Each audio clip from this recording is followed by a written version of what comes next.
안녕하세요. SC제일은행 투자전략가 홍동희 부장입니다. 이번 주 콕 집어드릴 글로벌 마켓뷰는 연말 랠리를 위한 조건입니다.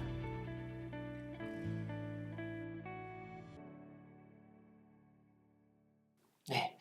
지난 한 2주 정도 전쯤에 저희가 연말 랠리 가능성 점검한다라는 제목으로 저희 자료를 다뤄드린 적이 있었는데요. 지금 현재 이제 2주가 지난 시점에서 지난 성과를 좀 돌아보게 되면은 주식시장 기준으로는 모두 주간 기준으로 상승세를 이어갔습니다. 근데 상승의 폭 자체는 지난주보다는 그 전주가 컸고요. 이 속도가 좀 줄어드는 모습들이 확인되고 있어서 지금 시점에 최근에 이런 반등 랠리가 계속 연말까지 이어질 수 있을까? 라는 부분을 다시 한번 좀 바라볼 필요가 있을 것 같아서 이번 자료에서는 그 부분에 대해서도 많이 다루고 있습니다. 먼저 지금 시장의 흐름을 보시게 되면은 랠리에 일단 좀 기술적인 관점에서 좀 제동이 걸리고 있는 상황입니다. S&P 500 지수 기준으로 4,607포인트가 주요 저항선으로 작용하고 있다라고 보시면 되는데요. 지난 2년간의 흐름에서도 이 기술적인 저항선을 계속 돌파하지 못하고 다시 한번 좀 되돌리는 흐름들이 나왔기 때문에 이 부분을 결국 돌파했을 때 좀 더 이런 랠리의 가능성이 높아진다라고 볼 수 있을 것 같습니다. 그래서 지금은 이런 부분을 테스트하는 국면이다라고 보시면 되고요. 또 한 가지는 위험 선호를 대변하는 게 결국 또 하나의 요인으로도 달러 약세를 들 수가 있는데 달러도 최근에 투자 심리 개선과 함께 이렇게 빨리 내려오는 부분이 확인됐다가 다시 기술적인 지지선에서 막혀있는 흐름들이 조금은 나오고 있는 상황입니다.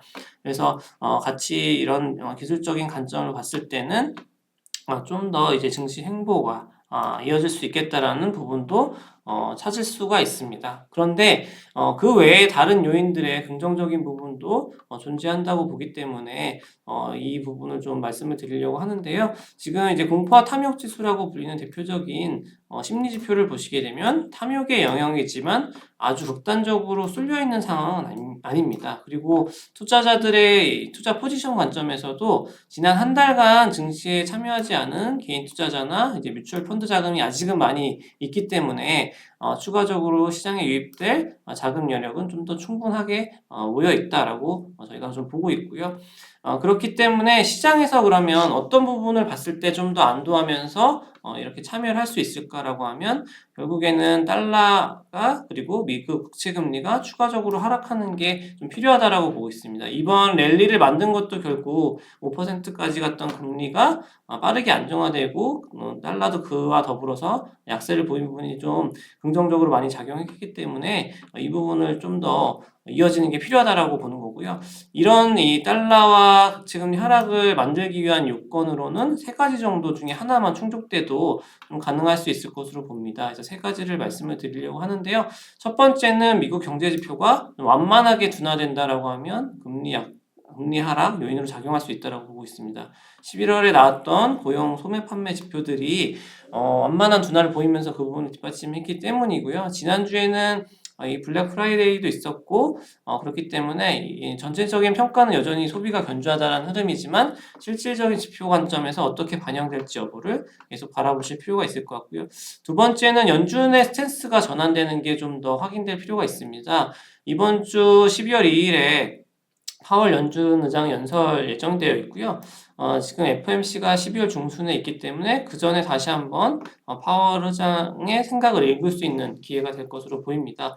그리고 세 번째는 달러 약세를 만드는 요인으로는 미국 자체의 요인도 중요하지만 그 외 주변 상대국의 영향도 무시할 수가 없습니다. 유럽은 그런 차원에서 달러 인덱스에서 큰 비중을 차지하기 때문에 주목해서 보실 필요가 있고요. 중국 역시도 아시아 통화를 대변하는 부분이 있기 때문에 이런 유럽과 중국의 지표 개선이 결국 유로화 강세, 위안화 강세로 이어질 수 있는 부분이 있어서 같이 좀 주목을 해야 되는 요인으로 꼽았습니다. 그래서 전체적인 부분에서 투자 시사점을 좀 찾아보자라고 하면 지금 일단은 전체 그 주식 포트폴리오 그리고 채권 포트폴리오가 모두 11월 들어서 크게 반등을 했습니다. 그래서 6대4 포트폴리오 기준으로는 11월의 성과가 지난 2020년 이후에 가장 좋은 성과를 기록할 것으로 보이는데요. 그렇기 때문에 만약에 일부 수익이 났다라고 하면 확정을 하시면서 가시는 전략도 이제 고려할 필요가 있는 시점이다라고 보고 있고요. 그와 더불어서 전체적인 포트폴리오 관점은 계속 가져가시면서 앞서 말씀드린 이런 기술적 지표를 모니터링 하시면서 대응하시는 전략을 말씀을 드리겠습니다. 예, 저희가 준비한 내용은 여기까지고요. 예, 그럼 이상으로 마치도록 하겠습니다. 감사합니다. 자세한 내용은 SC제일은행 모바일 뱅킹 자산관리 정보 페이지 또는 영상 본문에 제공되는 링크를 통해서 확인하시길 바라겠습니다. 시청해주셔서 감사합니다.